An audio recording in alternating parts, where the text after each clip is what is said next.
Bill Belichick, in my opinion, is without question the best coach in the history of American team sports. What is he without Tom Brady? I think the Krafts are concerned about the direction of the franchise, especially after what they went through last year on the coaching staff, right? His football intellect and knowledge is unparalleled from what I've seen. But in the end, this is a business. You either execute and win or you don't. The last 3 years have not been particularly kind to Bill Belichick. Tom Brady left and won a Super Bowl in Tampa Bay. Chandler Jones stiff-armed his heir apparent into the depths of hell, where Belichick vacations, painting a narrative that Tom Brady is once and for all the sole reason that the Patriots ever won 6 of their own Super Bowls. No room for nuance. Sorry. I'm here to tell you that as much as I say I hate Tom Brady, I also hate Bill Belichick as well. But unlike Brady, I actually respect Belichick, his career, and his contributions to the game of football. Unlike Tom, he's not good looking. He has the emotional intelligence of a gargoyle, and he hates the media the way most men hate a trip to the proctologist. Yeah, all reasons I respect Bill. Oh God, what does that say about me? I hate Belichick, and today I'm going to tell you why I also respect the hell out of him. Going balls deep into Bill Belichick. You talk about going balls deep into me. Just do your job, Perna, you little...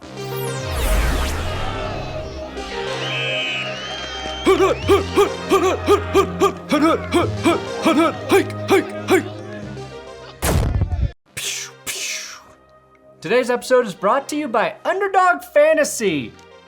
Time is running out, though, for you to enter the Best Ball Mania 4 tournament. We're a month away from the start of football season, and if you want to draft a few fantasy teams that could win you $3 million to first place, you need to do it now. Same goes for their weekly winners contests. It's the same best ball format, but with weekly winners, you have payouts every single week. That means you have a chance to win $20,000 every single week this coming football season. Now, if you want to play against me in a private draft, I'm dropping a link in the description. It's going to be a $10 entry, 18 rounds with 12 people playing. Slow draft format, so you have several hours to make your picks. My private draft starts once the league is full. So use my link below and my code THATSGOOD, and Underdog will match your first deposit up to $100. There's tons of fantasy contests for every sport all year long, plus pick'em games for eligible states to test your stat skills. Underdog. Everyone who played for Bill Belichick seems to have a funny story about meeting him, and not a single one is about how Bill was a pleasant man. We were in a meeting once, and all of a sudden Bill spoke up in the defensive unit meeting, which he rarely did. And he spoke up about offensive linemen and how they get out on screens. And he is dropping F-bombs left and right, and these fat asses and all this and all that. I'm like, who is that? I mean, really, who is that? Damn, he's sort of funny, you know? And it was like, oh, that's Belichick, man. I was like, oh yeah, that's the Cleveland guy. That was my introduction to Bill. No former player encapsulates Belichick better than Julian Edelman, though. I was so terrified of that dude. Because he would always quiz everyone. He'd go like, hey, Edelman, who's 72 on the wall in rookie camp? I go, I don't know, coach. He goes, that's Matt Light. The guy's only played 9 years, has 3 Super Bowls. He's sitting there next week. I'd appreciate it if he knew his name. Look, I can't figure you out, Edelman. I'm not that smart, so just show me that you know what to do. I'm sure you, as a football fan, are very aware of Belichick, the successful head coach who treats the media like peasants. Will the quarterback position be evaluated this week? We don't try and find out. I've already covered it. You want to talk about the game? We're not going to get into a post-game analysis here. I've had enough of that. Belichick, the head coach who doesn't give a shit about what you accomplished in the past as a player. Tom Brady gives me the signal to run a quick out, 5-yard quick out, catch the ball, run out of bounds. We didn't connect, and I really didn't think nothing of it. So we come in the next morning. Bill Belichick starts practice off with a film that he's putting up in front of the team. And he talks about his Hall of Fame quarterbacks and his Hall of Fame wide receiver cannot complete a 5-yard out. And the first thing that comes out his mouth is, hey guys, if I wanted this ball to be incomplete, I would go right down here to the local high school and grab their quarterback and bring him up here to throw this ball. Or how he expected even the backup quarterbacks to be as prepared as Tom Brady and threaten them just like everyone else. Matt Castle shared this story about Belichick, stating, "My rookie year, I got crushed by a corner blitz against the Giants. We're playing them the next year in the preseason game. Bill asks me, Okay, Castle, what front do they like to bring the corner blitz from? I'd looked it up the night before, anticipating the question. I said, Coach, it's an over. And he goes, Brady? Well, you know immediately when he goes to the next guy, oh, no. And Brady says, an under. And Bill says, Brady's right. I don't want to have to send your mother another note that says, Dear Mrs. Castle, we regret to inform you that your son got killed being a dumbass. The only thing I respect more than winning, dark humor. And Belichick has that in spades. But let me introduce you to the complete version of Bill. The man, the winning coach, and yes, of course, the psychopath. We're talking about a guy who started his career in 1975 with the Colts, where he made $25 per week and was known as Bed Check Billy, making sure that all of Ted Marchibroda's players were in bed before curfew, and of course that none of them had wet the bed by morning. I'm not sure how many Broncos fans even know that Bill Belichick was indeed a part of the Denver coaching staff as an assistant special teams coach and defensive assistant in 1978. Denver was 10-6 and had the second best scoring defense in the NFL that year. But I honestly don't really care because I wasn't even born yet. History starts when I was born. But maybe you were alive, and you remember Belichick on the Broncos sideline with his sleeves fully intact. And that's the way it was, and we liked it. Belichick spent the next decade with the New York Giants, and that's where we really started to learn what a unique defensive mind he was. Of course, he got pretty lucky that he got to work with a Hall of Famer and perhaps the greatest linebacker and cocaine user of all time in Lawrence Taylor, but he's always shown an appreciation for having such an insane, and I think that's an appropriate word for talent at his disposal. Belichick did an excellent job coaching the Giants defense when they won the Super Bowl in 1986, a unit that allowed under 15 points per game that season.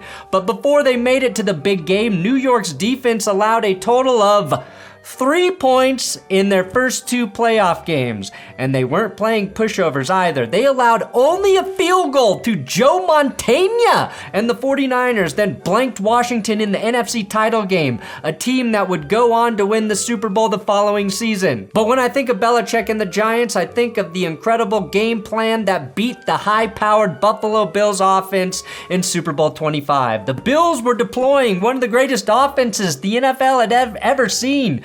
Belichick knew that as good as the Giants' defense was, they weren't just going to shut down a Bills offense that was scoring 27 points per game in 1990. That'd be like scoring 86 a game today. They weren't just the best offense in the NFL, they were the fastest, moving up and down the field in a no-huddle style way that the league had never seen before. It was coined the K-Gun offense. Its only flaw over a 4-year span was that the only time it seemed to not work was in the Super Bowl. I felt like if we went into the game and just tried to shut down Thurman Thomas, that it would be a 50-pass game, and I didn't really think that's where we wanted to be. We started off the game with just 2 defensive linemen.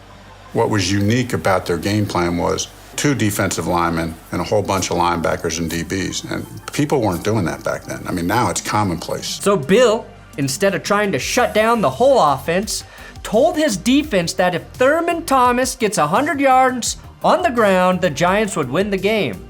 It sounds counterintuitive, but Belichick knew that trying to stop Jim Kelly and Thurman Thomas was a losing proposition, so he focused on extremely physical play with the Bills' wide receivers, hitting them every time they ran a crossing route, disrupting their timing and speed in which they dominated all other opponents. It was genius. You would see that approach a few more times in Belichick's career, including in Super Bowl 36 against fellow genius Sean McVay's Rams, and their 2013 win against the Denver Broncos when they allowed Knowshon Moreno to run for 200 yards while limiting Peyton Manning to his most pedestrian game in that record-breaking season for Denver. Peyton Manning was so good, the only way he could be beat is if you let his running back run for 200 yards. Anyway, I've always hated Belichick's ability to exploit one facet of his opponent and get wins for his defense by doing so. Unfortunately for the Bills, they didn't realize that leaning on Thurman Thomas was their best approach until the fourth quarter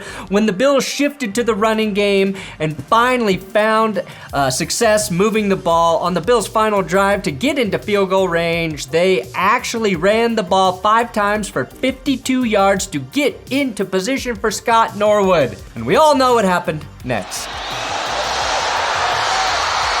No good. Wide right. Belichick's game plan from that Super Bowl now resides in the Hall of Fame. And in Belichick's Super Bowl appearances, that's usually been the margin of error, slim, and he's generally just been on the right side of those close contests. It's why Nick Foles should also be in the Hall of Fame.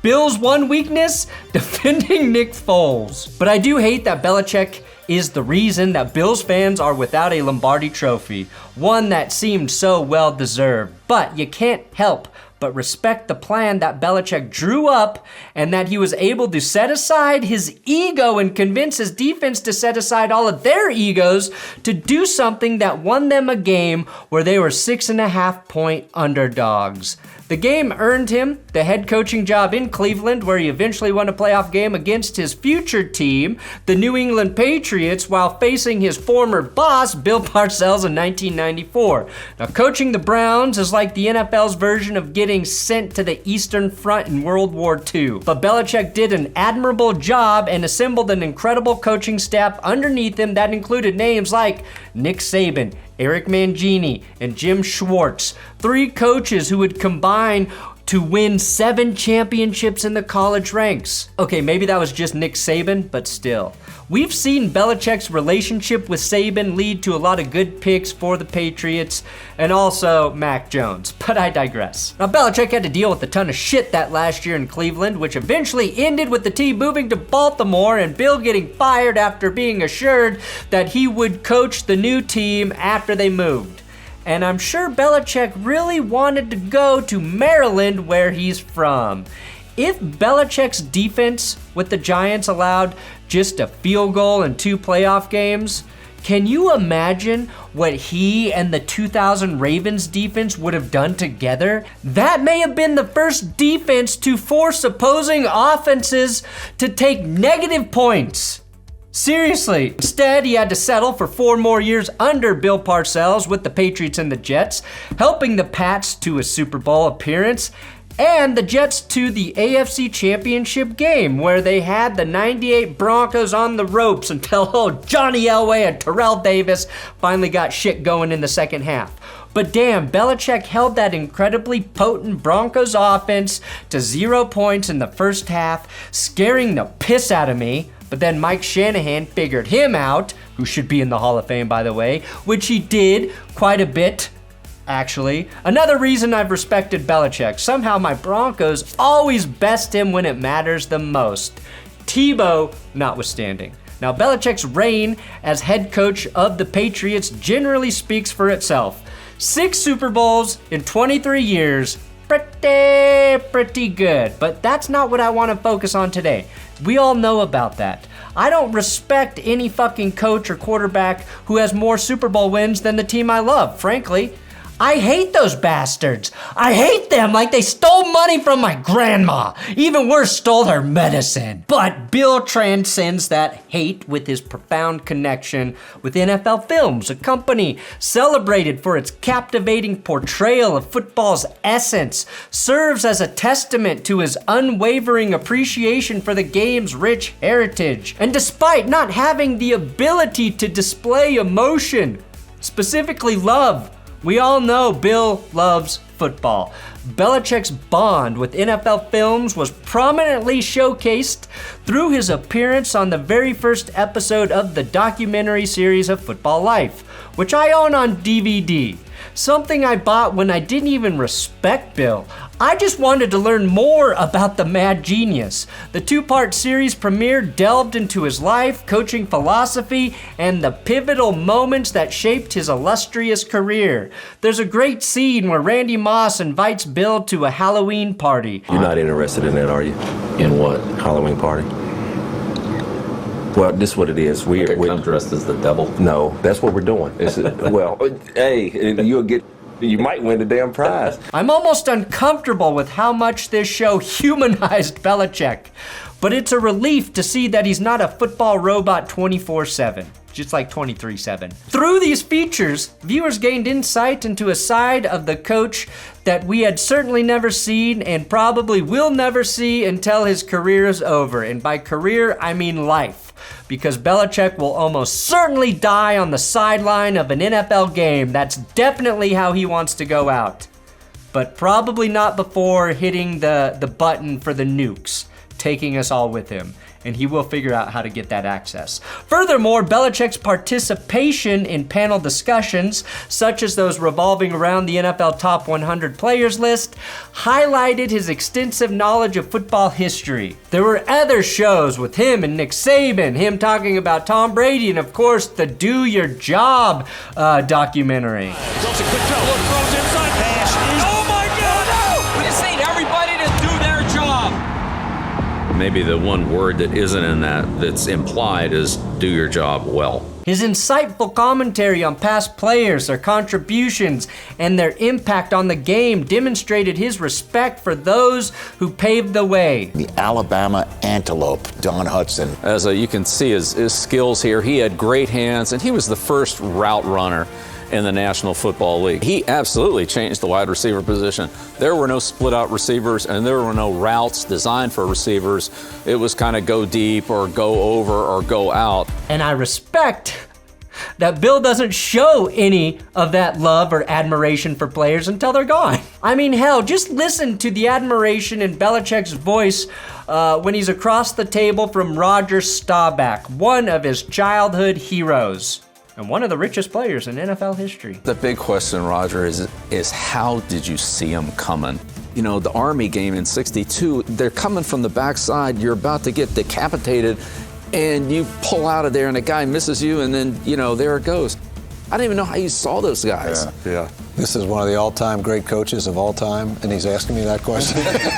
These appearances not only showcased Belichick's collaboration with NFL films, but also underscored his dedication to preserving football's history. His interviews and discussions illuminated his coaching prowess, meticulous preparation, and adaptability. Qualities he refined by drawing inspiration from the strategies and tactics of bygone eras. Hell, I mean, Belichick let Doug Flutie drop kick an extra point in his final NFL game, something that hadn't been done since 1941, literally 2 weeks after Pearl Harbor. And maybe, when Belichick retires, we will finally get the brutally honest truth about his involvement in Spygate. Secret Asian man. Back in 2007, if you don't know, the Patriots were infamously caught illegally taping opposing teams' hand signals and then using that information as a competitive advantage. Former Patriots coach Eric Mangini, who was with the Jets, ratted them out to the league, and Bill got the maximum fine a coach could receive in $500,000 in dollars. That was the largest coaching fine in league history, and they were also docked a first-round draft pick in 2008. Bill's defense was that he misinterpreted the rule. This may have been something many teams were doing at the time, like when Lance Armstrong took the fall for doping in cycling, even though it was par for the course for cyclists. I want unfiltered Bill to break this down one day. Spygate, though, is another example of how Lord Belichick would find any, and I mean any, way to best his opponent. We're double covering this, so you yell the night off. Come on. Oh, yeah. One double 85. That's our call. One double 85. No matter where I go? 80, yeah, so you can't hide. Come on, coach. I gotta watch you run in the end zone and spike the ball here. One thing I've always hated about the NFL, though, are the dumb questions players and coaches are forced to answer in their press conferences every week or every day, depending on who the guy is. It's why, even when I hated the Patriots the most, I always admired Bill's disdain for talking to the media, his inability to even fathom answering a bad question, and some of his responses to dumb questions are even better. Are you averse to having a feature back? What, like when Corey Dillon ran for 1,600 yards? Would I be against that? Yeah, I don't think so. That wasn't even a bad question, but the answer. Honestly, this is the way it should be. The media, they get paid to ask good questions, but 75% of them seem to be cliches or shit we already know the answer to. Bill has never, and I mean never, played that game. If you have done your homework and you are clearly, if you've been paying attention and you ask a smart question, you will get a good response. And there's another thing I really respect about Belichick, and it's his gamemanship. It feels like cheating at times. Sometimes it kind of was.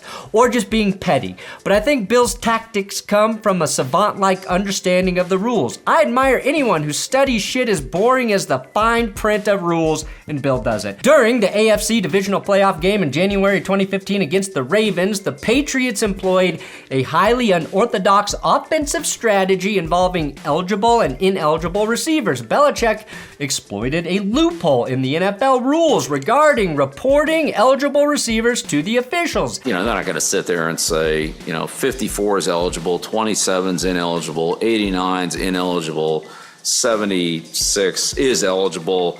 They just it goes kind of fast. And defensively, you kind of just got to figure it out. And I said to Josh, look, if we split an eligible guy out and he's a legitimate receiver like Vereen, defensively, even though that guy is ineligible, it's going to be hard not to cover him, just instinctively.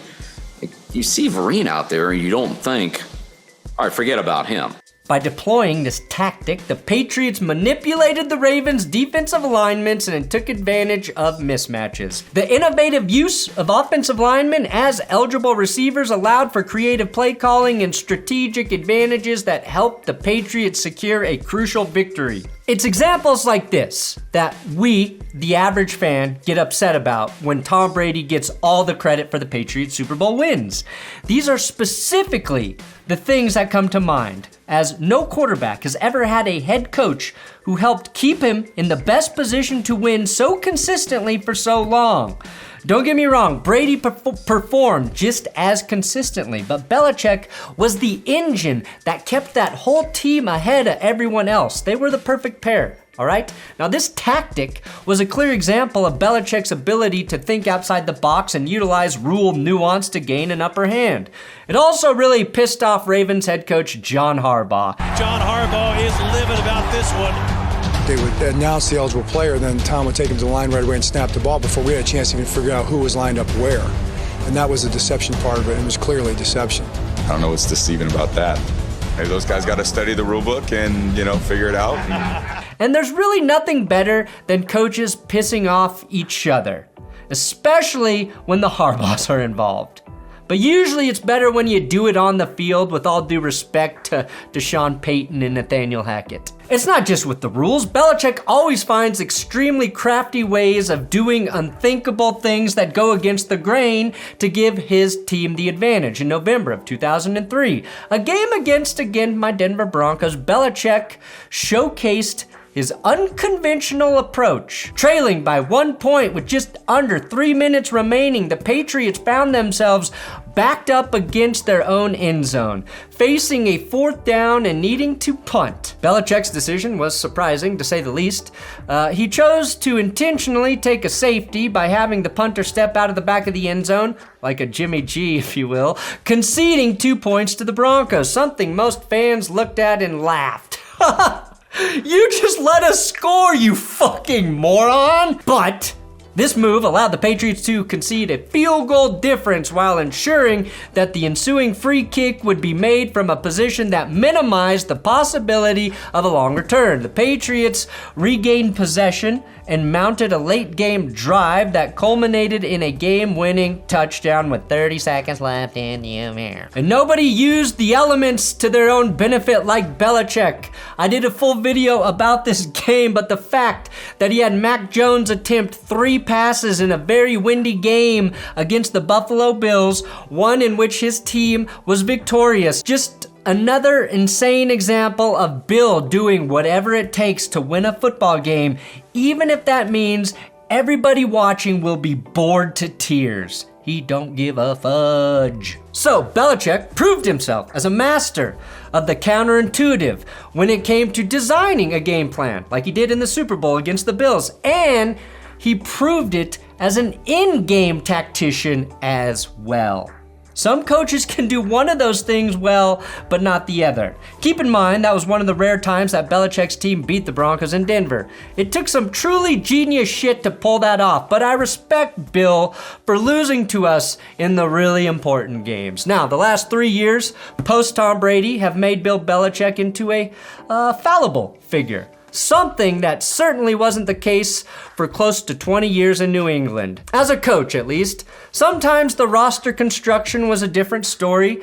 We know the draft picks. There have been several that didn't hit, specifically receivers, but seeing him struggle at times gives me a better appreciation for the incredible feats that he pulled off, even if he did have Tom Brady, one of the top 10 quarterbacks of all time, at his disposal. When the Patriots and Buccaneers met for the first time after Brady left New England, we saw one of Bill's best coaching jobs to date, in my opinion. Sure, the Patriots lost that game 19-17, but Brady went 22 for 43 for 269 yards and 0 touchdown passes. That was a fucking chess game between those two. Brady had his lowest completion percentage that season in that game and promptly tossed 5 touchdowns the very next week against the Dolphins. Getting to the playoffs in 2021 for Belichick with Mac Jones, a tremendous accomplishment.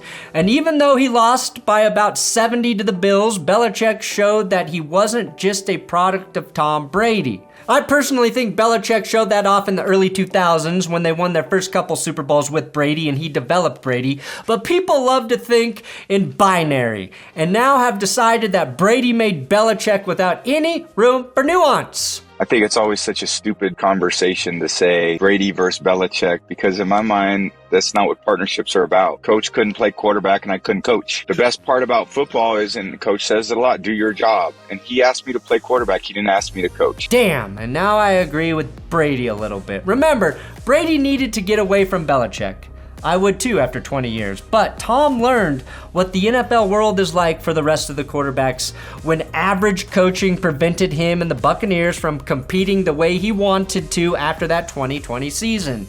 It's exactly why Tom got so emotional talking about what Bill meant to him. I learned so much from Tom because I never played quarterback and I never saw the game through the quarterback's eyes. I saw it through a coach's eyes, and what Tom would tell me that he saw and how he saw it, it was incredible. I was just very lucky. I mean, I think part of it, I came into my career, and I always think for so many young players, who's going to be there? Anybody could get drafted to a place. Who's going to turn you into something? Who's going to develop you? Who's going to take you under their wing? And sometimes it's a player that does it. And I definitely had a lot of players do that. And obviously, I had someone that really saw something in me that, not a lot of other people did. And that's how we end every episode from now on, with Tom Brady crying. I think it's more, what did he not do to bring out the best in me? He, Thanks for watching That's Good Sports. I hate him, but I respect him. Please make sure to let me know in the comments who I should love, respect, hate in the next episode. Yeah. What was that connection? We were on snap face there when we were talking about that.